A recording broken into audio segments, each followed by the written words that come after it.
What's up, guys? Today we're going to be messing with our side-by-side. We're going to get her all tuned up and ready to take her down to West Virginia the end of this month.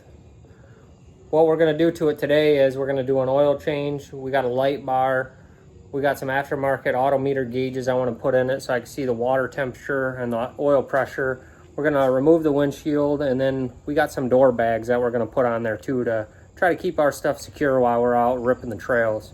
Got the holes pre-drilled for the gauges, guys. Now what I'm going to do with the oil pressure gauge, I'm going to take and run the line right on down, right with the coolant lines, all the way back to the engine, and plumb it right into the one back port.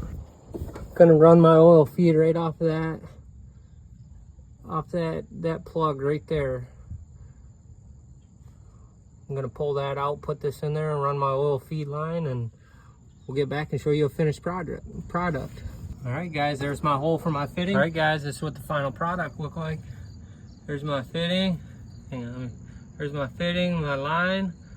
Got her all done up in there. And then with my coolant gauge, I had bought this adapter that I'm going to put on in there, and then I tapped it to a 3/8 pipe tap so then I could put my temperature gauge on in there. And I'm going to take and put this right on in this section, right off the radiator filler neck. It's just gonna go right on in this section. I'm gonna do my best just to put it on in there and keep it out of the way so nothing gets tied up or wrapped around all the cable.